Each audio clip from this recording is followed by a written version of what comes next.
안녕하세요. 오늘도 와주셔서 감사드리고요. 바로 사연을 읽어보겠습니다. 안녕하세요. 저는 30대 중반의 여성이고 얼마 전까지 아버지 회사에서 일을 했어요. 저에게는 가장 존경하는 사람이 딱 한 명 있어요. 그 사람은 바로 아버지인데요. 제 아버지는 생활용품을 만드는 기업의 총수로 평생 한 회사만 바라보며 일해오셨죠. 구멍가게만큼이나 작았던 공간에 큰 회사가 되기까지 아버지는 힘들고 긴 시간을 묵묵히 걸어오셨어요. 창업 이후로 어려울 때나 기쁠 때나 항상 회사와 함께 하셨고 좋은 인재를 키우기 위해 많은 노력을 하셨죠. 그만큼 회사에 대한 애정이 깊은 분이라고 할 수 있어요. 그래서인지 저희 가족의 인생에서 아버지의 회사는 뗄 수 없는 존재가 되었죠. 물론 아버지가 항상 회사에 나가 계시다 보니 어릴 적에는 외로워하기도 했었고 서운한 마음도 가지고 있었어요. 왜냐하면 저는 형제자매가 없고 아버지의 손에 자란 외동딸이거든요. 저희 친정엄마는 아버지와 결혼하기 전부터 만성 폐질이 있었고 결국 제가 2살이 되던 해 먼저 세상을 떠나셨어요. 그래서인지 엄마가 돌아가신 후에는 아버지가 제 육가를 도맡아 하실 수밖에 없었죠. 하지만 한 기업의 총수이기에 회사 일도 멀리 할 수가 없었던 아버지는 매일같이 저를 회사에 데리고 다니면서 키워주셨어요. 그만큼 아버지는 자식에 대한 사랑이 깊은 편이었죠. 다만 먹고 사는 문제가 걸려 있어서인지 회사 일이 우선시 되었던 것 같아요. 그래서 청소년기에 저는 외롭고 힘들었던 시간을 보냈죠. 그래도 아버지의 마음을 잘 알고 있었기 때문에 자칫 엇나갈 수 있는 상황임에도 불구하고 근사하고 없이 잘 자랄 수 있었던 것 같아요. 그리고 저는 깊은 존경심을 가지고 있었기 때문에 항상 입버릇처럼 대학교를 졸업하면 아버지의 회사에서 일을 하겠다고 이야기를 했었죠. 그러나 아버지는 저의 미래 계획을 들었을 때 별로 좋아하지 않으셨어요.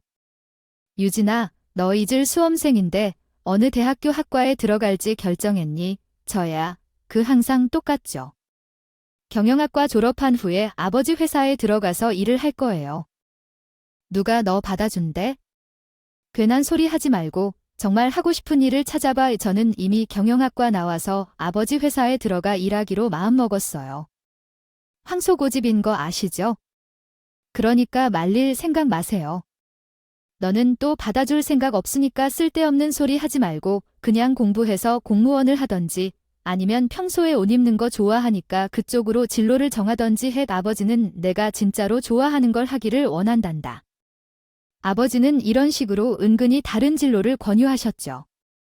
그러나 저는 아버지의 말을 듣지 않았고 계획했던 것처럼 아버지의 회사에서 일을 하기 위해 자진해서 경영학과에 들어갔어요. 그리고 약 4년의 시간이 흐르는 대학교를 졸업해 결국 아버지의 회사에 취직할 수 있었죠.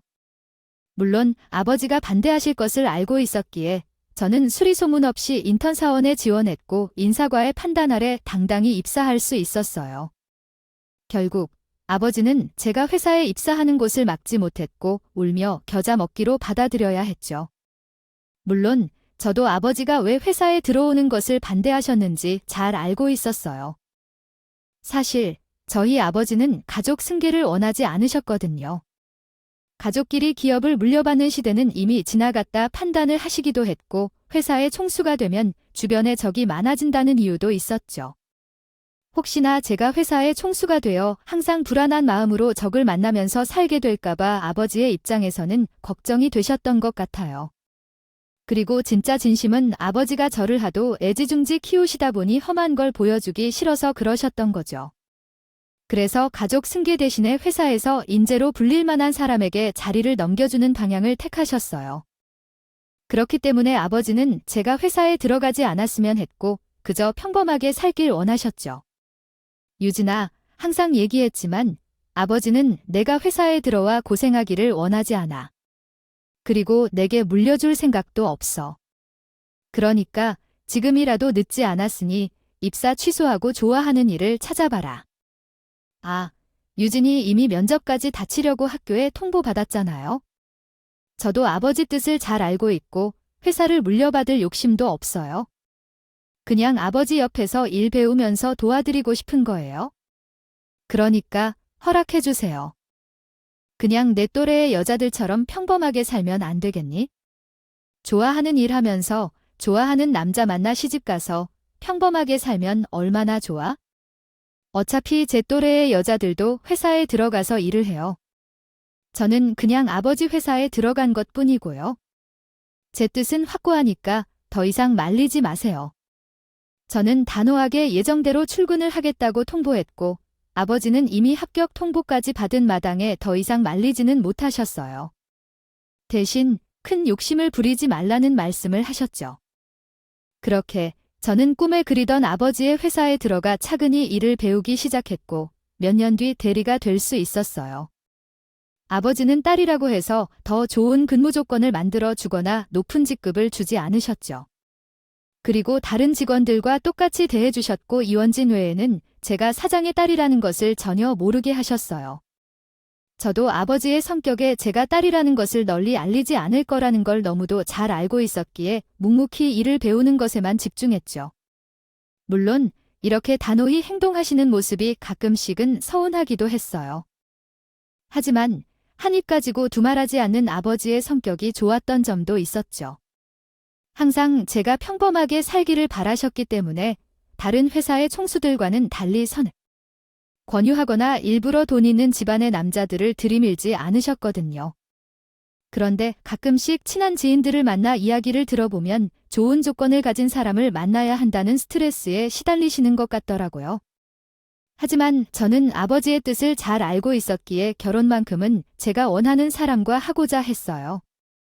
그래서인지 스트레스를 받을 일도 없었고 훨씬 자유로웠죠.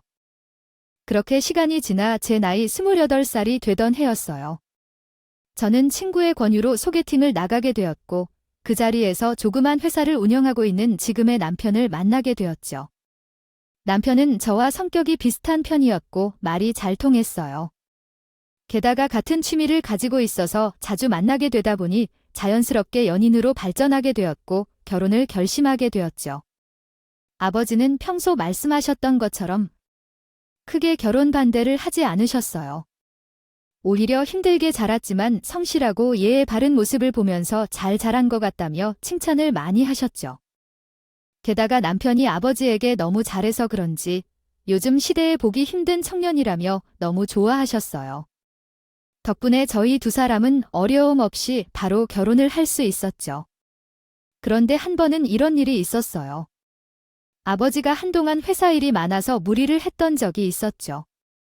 그래서인지 거의 한 달 동안 병원을 왔다 갔다 했을 정도로 몸이 정말 안 좋았어요. 저도 걱정이 되어 아버지께 보약이라도 하나 지어드려야 하나 생각하고 있었죠.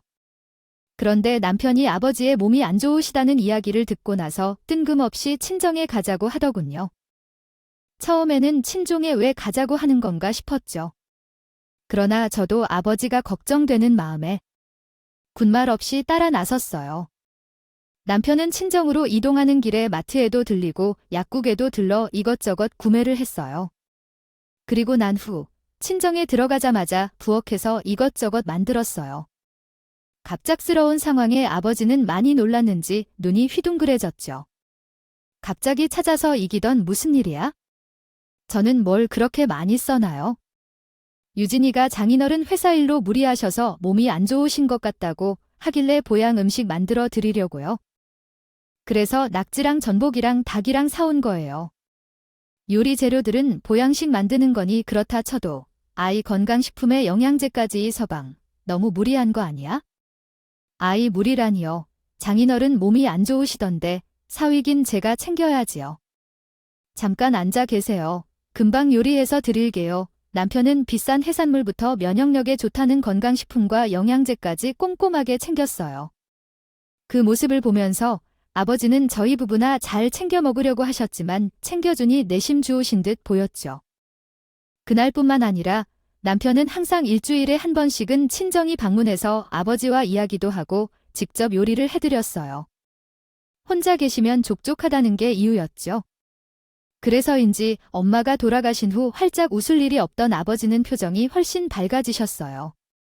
저도 아버지가 좋아하시는 모습을 보면서 남편을 정말 잘 만났구나 싶어 기분이 좋았죠. 게다가 세심한 남편은 직접 나서서 집안의 대소사를 챙겼어요. 그래서인지 친척분들도 그런 남편을 정말 예뻐라 했어요. 그래서 항상 아버지는 사위 하나는 잘 얻었다며 어깨가 올라간다고 말씀하셨죠. 그리고 저에게 있어서 가장 잘한 일이 바로 남편을 만난 거라고 할 수 있었어요. 왜냐하면 결혼 전부터 제 손에 물 한 방울 안 묻히겠다고 말버릇처럼 이야기를 해왔고 그 약속을 진짜 지켰거든요. 사실 저는 별 생각 없이 내뱉은 말이라고 생각했는데 막상 결혼을 해보니까 남편은 정말로 집안일을 본인이 더 많이 하려 노력하더군요. 덕분에 저는 주변 사람들에게 사랑을 많이 받고 산다면서 부러움을 살 수 있었어요. 다만 문제가 있다면 남편이 운영하는 회사의 상황이 그리 좋지 않은 편이었다는 거예요.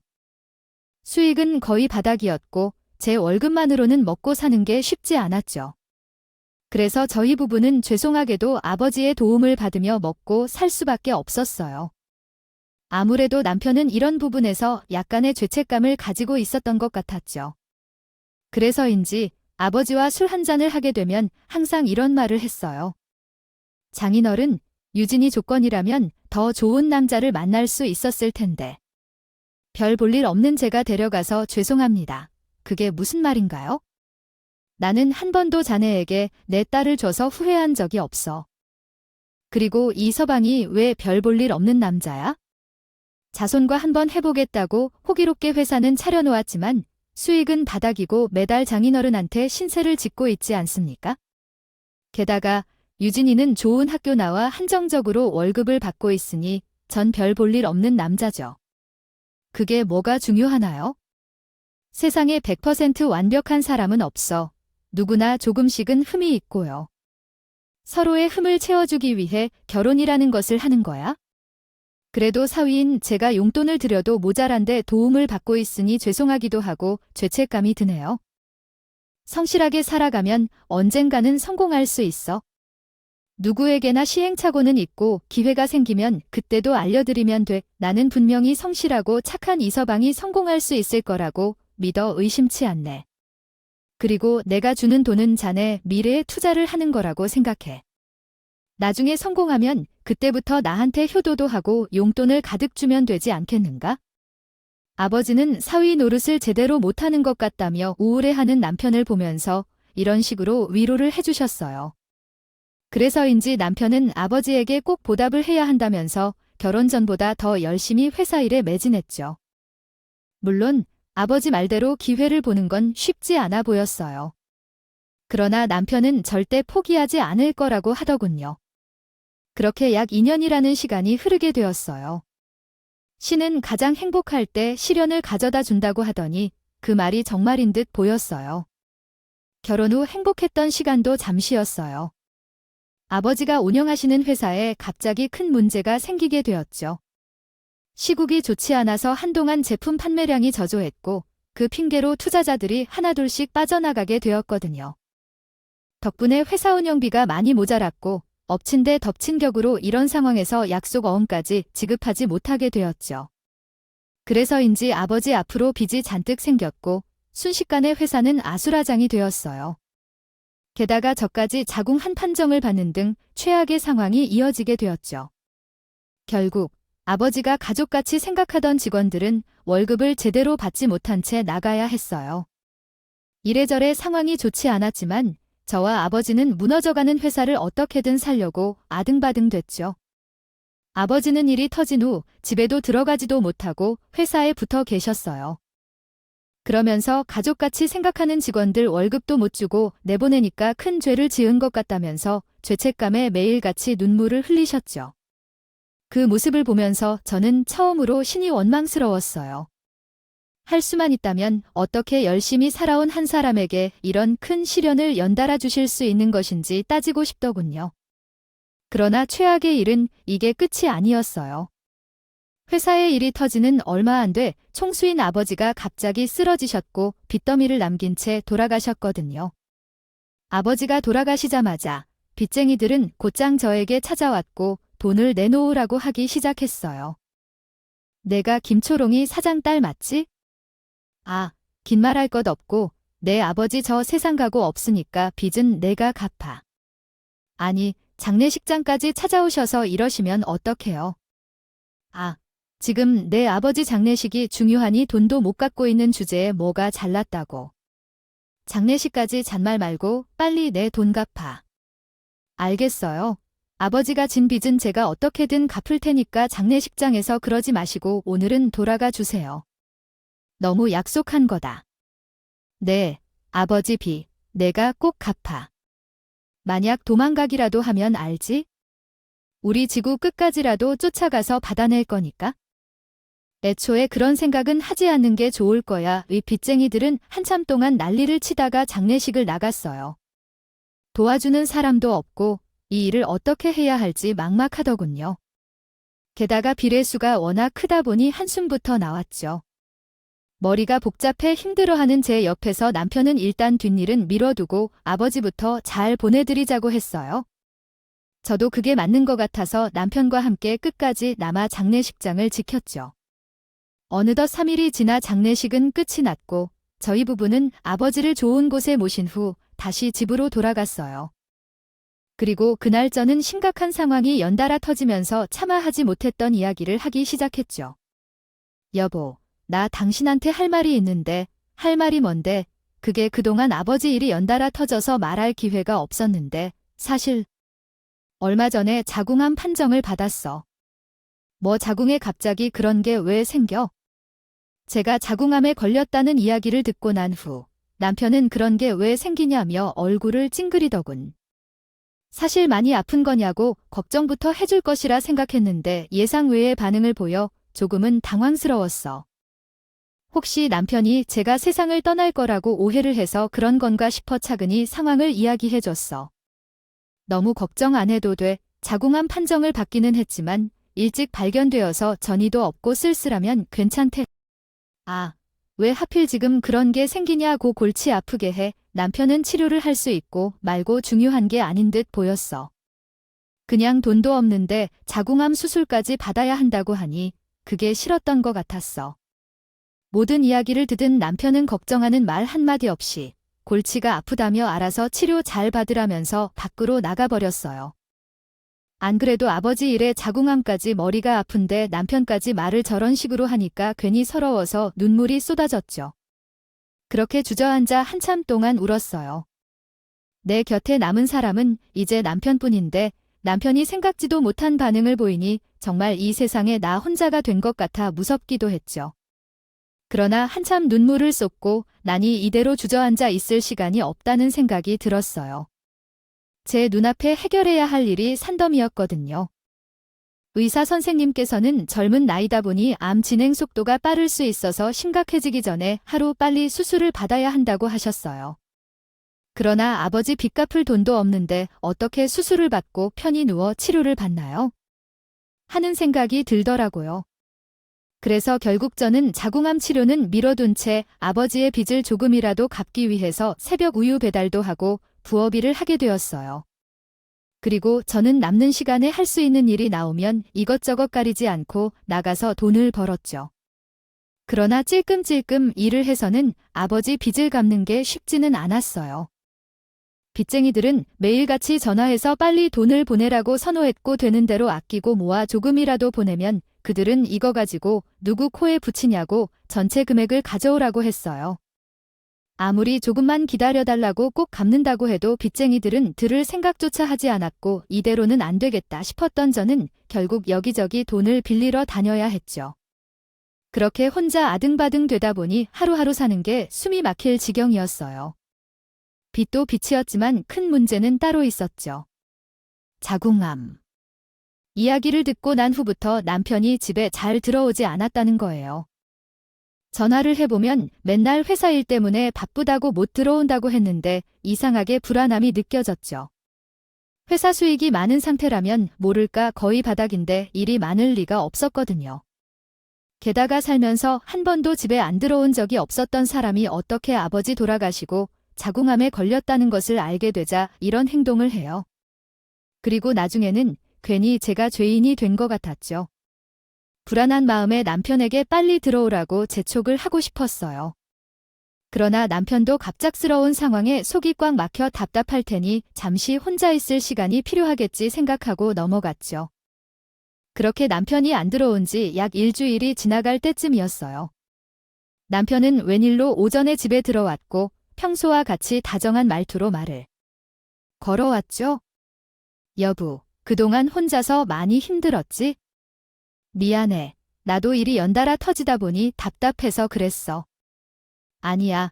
당신도 당황해서 그랬다는 거 나도 알아. 이래저래 답답한 게 많은데 우리 며칠 지방에서 바람 좀 쐬고 오는 게 어때? 아무래도 남편은 며칠 집에 안 들어오기는 했어도 생각 정리를 다 한 듯 보였어요. 다시 예전으로 돌아오니 그나마 다행이라는 생각이 들었죠. 게다가 바람 좀 쐬고 오자고 먼저 제안을 해주니까 저는 기분이 너무 좋았어요. 그래서 어디로 가는지는 모르지만 일단 남편을 따로 나섰죠. 그렇게 저는 남편 차를 타고 한참을 이동했어요. 하지만 점심때쯤 집에서 나왔는데 하루 종일 차만 타고 이동하니까 지루함이 느껴지더군요. 대체 언제 도착하나 싶었는데 해가 지고 있을 때쯤 남편이 어느 야산 앞에 차를 세웠어요. 여보, 도착했어. 내려서 올라가면 돼. 우리 펜션 가는 거 아니었어? 여보, 여기는 산인데 나 산 타기에는 좀 힘들어. 저녁은 먹어야 하잖아. 저 산 위에 내가 잘하는 음식점이 있어? 올라가서 밥이나 먹고 가자. 인적 드문 선 같은데 이런 곳에 음식점이 있다고? 내가 잘하는 맛집 하나 있으니까 걱정 말고 따라와. 저는 야산으로 보이는 곳에 음식점이 있다고 하니까 수상하게 느껴졌어요. 그러나 평소 남편이 거짓말을 하는 사람은 아니었기에 결국 힘든 몸을 이끌고 야산에 올라가게 되었죠. 그렇게 한 5분 정도 올라가다가 남편은 본인이 앞에 있으면 제가 잘 올라오는지 보지 못해 위험할 것 같아서 앞으로 나아가지 말라고 손짓을 했습니다. 갔다면서 자리를 바꿨어요. 이웃 남편은 저를 앞세워두고 뒤에서 쫓아왔죠. 그런데 어느 순간 뒤를 돌아보니까 남편이 혼자 반대로 내려가고 있는 거예요. 저는 지금 뭐 하는 건가 싶어서 다급하게 남편을 붙잡았죠. 당신 지금 뭐 하는 거야? 나 놔두고 혼자 어디 가는 거냐고. 썩은 동아줄은 아예 싹을 잘라버려야지. 빚만 한 것도 짜증나는데 아프기까지 하잖아. 사람 귀찮게 하지 말고 너는 그냥 여기서 인생 종초, 나는 내 인생 살게. 저는 그때 알게 되었어요. 남편이 왜 태도가 돌변해서 바람을 쐬고 오자 제안했는지, 그리고 힘들다는 저를 야산에 왜 끌고 갔는지 말이에요. 정말 배신감에 치가 떨렸지만 밤중에 야산에 혼자 남겨줄 수는 없으니 일단 같이 내려가야겠다 싶었죠. 그래서 다급하게 남편 뒤를 쫓아가기 시작했어요. 그러나 남편은 제가 뒤쫓아 내려온다는 것을 알고 발걸음을 재촉해 댔고 저는 급하게 남편 뒤를 쫓아가다가 돌을 밟고 미끄러져 넘어졌죠. 남편도 앞에서 넘어지는 소리를 들었는지 뒤를 돌아보았지만 도와줄 생각은 하지 않고 그냥 내려가 버렸어요. 물론 저도 어떻게든 남편과 함께 내려가야겠다 싶어 잠깐 기다리라며 소리도 질러보고 억지로 일어서서 따라가 보려고 해보았는데 다리를 삐끗해서 그런지 도저히 몸을 일으킬 수 없었죠. 결국 남편은 제가 일어서려고 용을 쓰는 사이에 쏜살같이 먼저 내려가 버렸어요. 그렇게 하늘은 완전히 어두워졌고 저는 다리를 다친 상태로 손전등 없이 어떻게 내려가야 하나 막막했죠. 이런 곳에 혼자 버려졌다는 게 서러워서 눈물이 저절로 흐르더군요. 더 늦기 전에 어디라도 도움을 요청해야겠다 싶어서 주머니에 있는 휴대폰을 꺼낼래야 했죠. 신고라도 해보려고 했어요. 그러나 엎친 데 덮친 격으로 휴대폰 배터리가 없었는지 이미 전원이 꺼져 있었죠.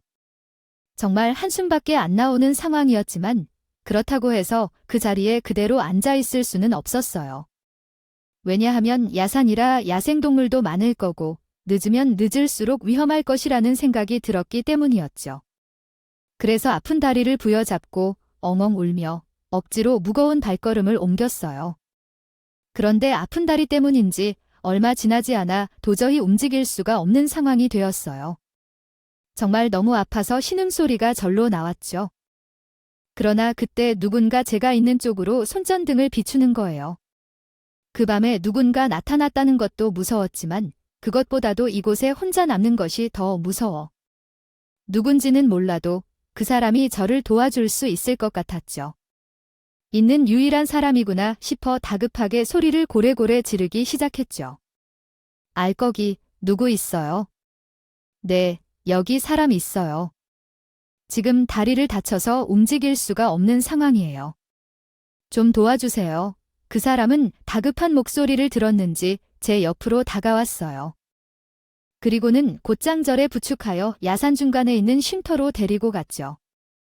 야산이었지만 조상대대로 내려오는 주인이 있는 산이었고 그 사람은 산주인의 아들이라고 했어요. 그리고 그날 그 사람은 야간 산행 중이었다고 했죠. 다행인지 불행인지 남편은 주인이 있는 산에 저를 버렸던 것이었어요. 시간이 너무 늦었고 다리도 다쳐 손전등에 의지하여 내려갈 수 없는 상황이라 어쩔 수 없이 저는 그 남자 쉼터에서 하루 신세를 치게 되었죠.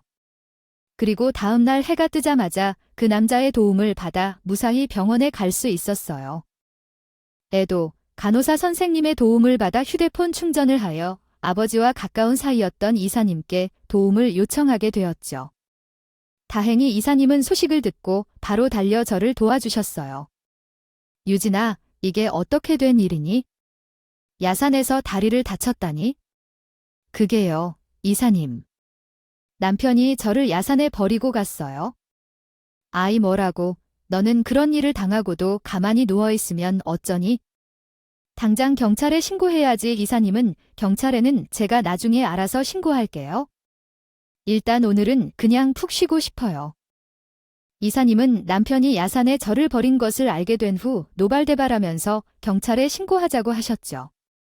그러나 저는 나중에 알아서 하겠다고 했어요. 그랬더니 이사님은 잘겠다고 하시면서 병원비도 대신 내주시고 당분간 지낼 곳도 마련해 주셨죠. 그리고 이사님은 생존의 아버지가 타고 다니시던 차가 경매로 넘어가게 되면서 챙겨놓았다며 블랙박스에 꽂혀있던 SD 카드를 건네주셨어요. 처음에는 혹시 아버지 얼굴이라도 찍혀있을까 해서 영상을 확인하게 되었죠. 그런데 저는 영상 속에서 이상한 모습을 하나 발견하게 되었어요. 아버지가 마당에 있는 큰 나무 밑에 무언가를 묻고 있는 모습이 찍혀 있었거든요. 사실 저희 아버지는 차고를 이용하게 되면 출근할 때 시간이 많이 걸린다며 눈이나 비가 오지 않으면 항상 친정집 마당에 차를 세워두셨어요. 그래서인지 아버지가 무언가 묻고 있는 모습이 블랙박스에 찍혀 있었던 듯 싶었죠.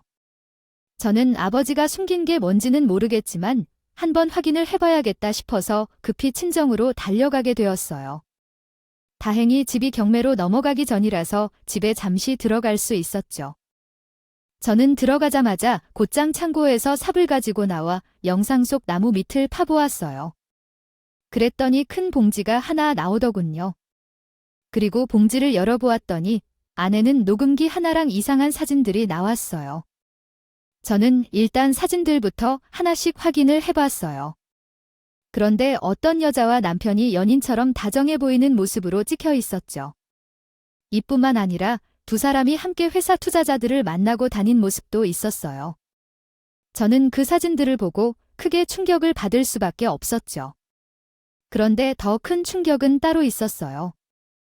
녹음기를 켜서 내용을 들어보았더니 아버지는 이미 그 사실을 알고 있었던 듯 싶었죠.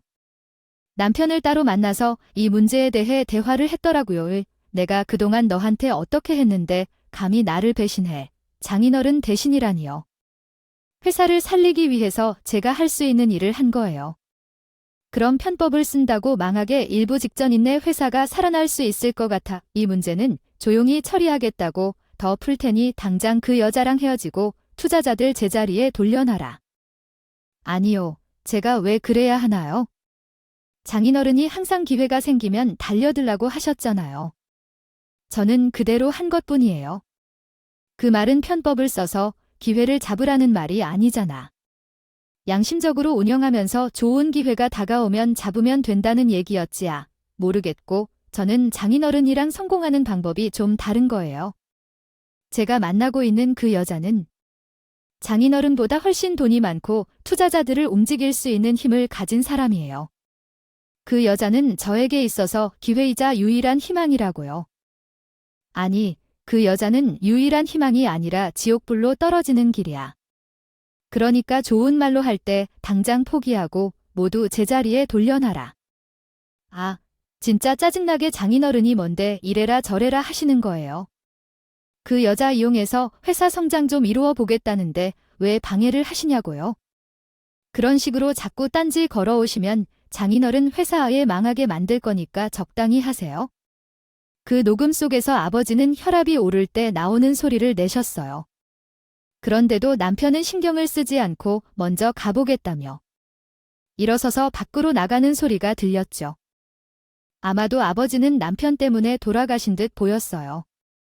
혈압이 오르는 소리도 내시고 녹음기 화면에 나오는 날짜도 아버지가 쓰러진 나이가 동일했거든요. 날짜를 보고 저는 더욱더 확신할 수밖에 없었어요. 저는 아버지가 남긴 유품 속 녹음본을 듣고 가만히 있을 수가 없었어요. 친정에서 증거물들을 가지고 나와 곧장 이사님께 찾아가 보여드리며 도움을 요청했죠. 이사님, 저 좀 도와주세요.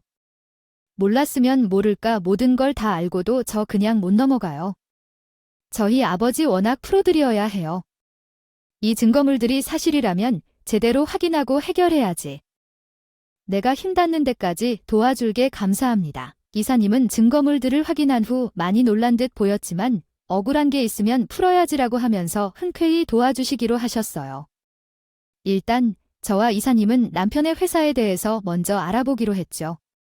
그런데 이사님은 녹음본을 듣고 난 후 남편이 만난다는 그 여자가 돈이 많고 투자자들을 좌지우지할 수 있을 만큼의 큰 거물이라고 하는데 아무래도 아닌 것 같다고 했어요. 처음에는 이해가 되질 않아서 무슨 말씀이냐고 되물었죠. 그랬더니 이사님은 알아보기 전부터 확신할 수는 없지만 단순히 사랑 하나로 돈 많고 힘 있는 사람이 별 볼 일 없는 회사에 투자가 이루어지도록 안간힘을 쓰는 게 상식적으로 말이 안 되는 것 같다고 하시더군요. 게다가 돈이 많으면 투자자들을 불러 모을 게 아니라 본인 돈을 투자하는 게 맞지 않겠냐고 했죠. 듣고 보니 이사님의 말이 일리가 있다는 생각이 들었어요. 하지만 증거도 없이 판단하는 건 불가능하니 우선 남편의 회사와 그 여자에 대해 하는 얘기를 이어가기로 했어요. 알아보기로 했죠? 유진아, 나는 내 남편 회사에 대해 알아볼 테니까 너는 두 사람이 바람을 피우고 있다는 증거물을 더 많이 확보해. 두 사람 바람 피우고 있다는 증거물은 이미 아버지가 남긴 사진으로 가지고 있는데요. 이걸로는 모자라. 이혼은 증거 싸움인데 나중에 위자료를 조금이라도 더 받으려면 가능한 많이 모아놓는 게 좋을 것 같다. 이혼은 어쩔 수 없는 결과라고 해도 내가 돈을 조금이라도 더 받아와야 먹고 살지 않겠니? 저는 이사님의 말씀대로 친구 차를 빌려 타고 다니면서 두 사람 뒤를 쫓았어요. 그리고 닥치는 대로 사진을 찍고 다녔죠. 그렇게 며칠이 지났죠? 이사님을 만나기로 한 날이 다가왔어요. 그런데 이사님은 저를 보자마자 잔뜩 열을 내며 이야기하시더라고요. 늘 남편 회사에 대해 조용히 알아봤는데 이거 완전 사기꾼들이야. 사기꾼이요. 그래서 남편이 만난다는 그 여자 돈이 많은 사람도 아니고 투자자들을 좌지우지할 수 있는 사람도 아니에요. 그냥 돈 없는 일반인의 사기 전력까지 있는 못된 사람이더라니요. 정말요. 사기 전력이 있는 사람이라고 하니까 사람들이 등쳐먹고 사는 것 같더라고요. 그리고 네 남편도 마찬가지야. 투자자들을 철쭉하겠다고 다른 스타트업 회사가 공개하지 않는 제품을 몰래 훔쳐와서 티나지 않게 조금씩 바꿔놓고 특허받은 제품이라며 속였더라고요. 아니, 그게 가능해요? 조커받은 제품인 것처럼 서류 조작을 한 거지? 그리고 나서 사장님 덕분에 안면 들고 지낸 투자자들 만나 그 여자랑 설득을 했던 것 같아요. 결국 남편은 투자자들을 상대로 사기를 치고 있었던 것이었죠. 어떻게 알았는지 스타트업 회사가 공개하지 않은 제품을 훔쳐서 법에 걸리지 않게 조금씩 바꿔놓고 특허받은 제품인 것처럼 서류 조작을 했던 것이었어요. 그리고 평소 아버지 덕분에 안면을 틀고 지낸 투자자들을 대상으로 사기를 쳤죠. 다행히 남편 회사에 속아 넘어가지 않은 투자자 두세 명이 있었고 이 사태에 대해 확인을 해봤다고 해요. 그러면서 남편 회사의 상태를 알게 되었다고 했죠.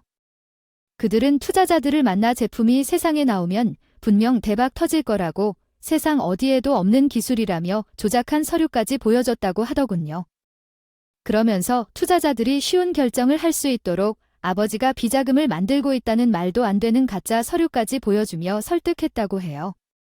결국 투자자들은 비자금을 만든 아버지에게 크게 배신감을 느꼈고 하나둘씩 남편 회사로 옮겨갔던 것이었죠. 그러나 남편 회사에 속아 나무가지 않은 투자자들 중 이사님이 접촉한 분은 성격이 워낙 철저한 편이라고 해요. 그래서인지 남편이 만나자고 한 것부터 의심을 하고 있었다고 했죠. 그런데 이상한 서류들까지 내미는 것을 보고 더욱 수상하게 느껴졌고 나중에 돈을 잃으니 포기하는 게 낫겠다 싶어 투자를 하지 않았다고 해요. 그런데 이사님이 남편 회사가 수상히 알아보고 있다면서 찾아오니까 가지고 계신 자료랑 녹음본을 넘겨주셨다고 했죠. 이사님, 이게 남편이 조작했다는 소리 맞아요? 그리고 녹음본도 있어 투자자님이 워낙 의심이 많아서 버릇처럼 대화할 일이 있을 때마다 휴대폰으로 녹음기를 켜고 들어가신대. 당연히네, 남편도 예외는 아니어서 그때 대한 녹음이 녹음되어 있어 증거는 구하지 못할 줄 알았는데 투자자님이 큰일 해주셨네요. 그러게 말이야. 그 투자자가 거절을 했더니 아이니 남편이 조금이라도 더 받아서 회사를 키우려고 했던 것인지 몇 번이나 전화 오고 찾아와서 설득하려 했다더라고. 정말 간이 배 밖으로 튀어나왔다는 말이 여기서 쓰는 말이 아닌가 싶더라고요. 이사님 말씀을 들어보니 아무리 남편이 오랜 기간 동안 개발하고 특허 등록을 했다 이야기했어도 전혀 믿음이 가지 않아 투자자들이 반려를 한 것이라고 했죠. 게다가 청렴결백하게 살아온 저희 아버지가 비자금을 만들어 왔을 리가 없다는 생각에 결국 끝까지 투자를 하지 않고 최종 거절을 했다 해요. 그런데 마침 이사님이 투자자 한 분을 찾아가게 되었고 남편 회사에 대해 알고 있는 게 있냐며 물어보자 적극적으로 도와주게 된 것이었죠. 원래는 녹음본이 전부였는데 혹시 몰라 남편이 통화를 하러 갔을 때 몰래 사진을 찍어 놓았다고 해요. 그러면서 본인이 따로 알아보던 와중에 어느 회사의 제품을 카피하게 된 것인지 알게 되었다며 함께 이야기해 주셨다고 했죠. 이사님은 그걸 저에게 가지고 오셨고 저는 자료들과 녹음본을 확인해 본 후 기만 행위가 확실해 보여 곧장 남편 회사에 투자한 투자자들에게 알리고 사기죄로 고소를 하게 되었어요. 그리고 남편이 카피한 제품을 만든 스타트업 회사에도 대표를 만나 그 사실을 알려줘. 그러나 처음에 투자자들은 저와 이사님의 말을 안 믿는 분위기였어요. 아무래도 남편이 조작한 비자금 내역 서류를 과도하게 믿는 듯 보였죠. 투자자님들께서는 믿고 싶지 않겠지만 남편이 만든 그 서류들은 모두 조작된 거예요. 물론 제품도 다른 스타트업에서 온 거고 특허도 받은 적이 없습니다. 그걸 우리가 어떻게 믿어요?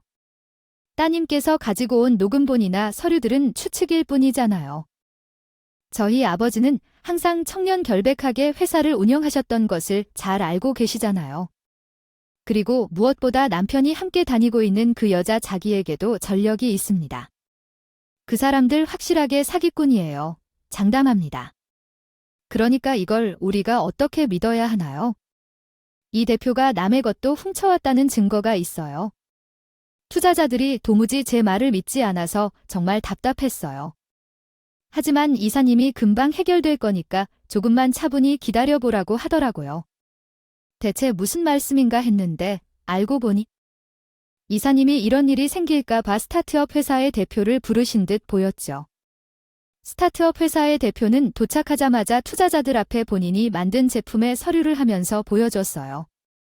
그러자 서류를 살펴보던 투자자들은 절망스러운 표정을 지었죠. 어떤 투자자는 돈 날리게 생겼다며 주저앉아 한탄을 하더군요. 결국 투자자들은 저희 말을 믿게 되었고 같이 고소를 진행하게 되었어요. 예상된 결과였지만 고소온 남편과 그 여자는 사기죄로 옥에 잡혀 들어가게 되었죠. 조사 결과 모든 서류들은 조작된 것이 맞았고 스타트업으로부터 추가 고소까지 당하게 되었어요. 그런데 웃긴 건 남편이 그 여자가 정말로 부잣집 딸의 거물인 줄 알았나 봐요. 그 여자는 애초에 남편이 저희 아버지 사회인 것을 알고 나서 접근한 것이었고 부자인 것처럼 속여서 투자금을 받은 다음 한몫 단단히 챙겨 진짜 자기 남자친구와 해외로 도망갈 생각이었다고 진술했죠. 게다가 그 여자는 보유권 출신인데다가 돈이라고는 구경도 못해본 욕심만 가득한 여자였어요. 남편을 속이기 위해 가짜 명품 못대여를 해서 입었고 그걸 보고 나서 순진하게 정말 부잣집 딸이라고 믿었던 고디였죠. 결국 남편은 그 여자의 배를 불려주기 위한 이용수단이었어요. 물론 남편은 조사를 받으면서 억울하다며 그 여자를 고소할 거라고 난리를 쳤다 했죠. 어찌되었건 두 사람은 조사를 받은 후 옥에 갇혀 죗값을 받아야 했어요. 그리고 저는 그동안 모아놓은 사진들을 이용해서 남편에게는 이혼 소송을, 그리고 그 여자에게는 상간녀 소송을 진행했죠.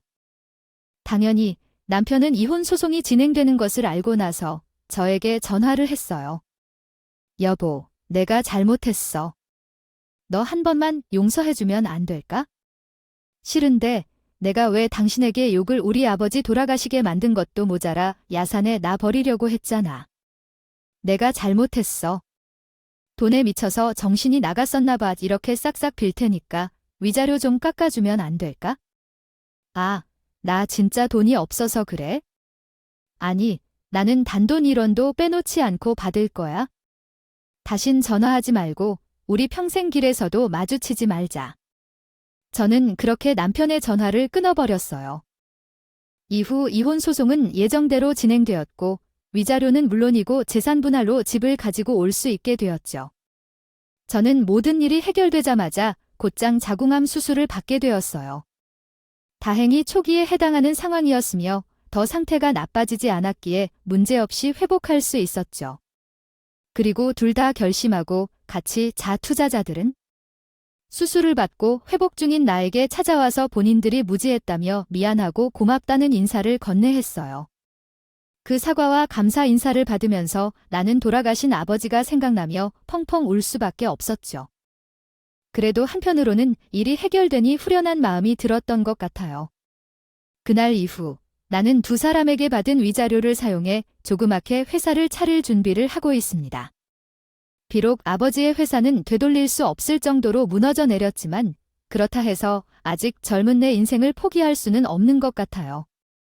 물론 돈도 많이 모자라고 힘든 여정이 될 거예요. 그리고 아버지의 빚도 있고요. 하지만 우리 아버지도 구멍가게에서 중소기업까지 회사를 키워냈고 나는 그걸 보며 살았으니 충분히 할 수 있을 것이라는 생각이 들었어요. 그래서 과감하게 도전해보기로 했습니다. 지금까지 저는 충격적인 일과 힘든 시간을 겪으면서 언제나 인생은 행복하기만 할 수 없다는 것을 알게 되었어요.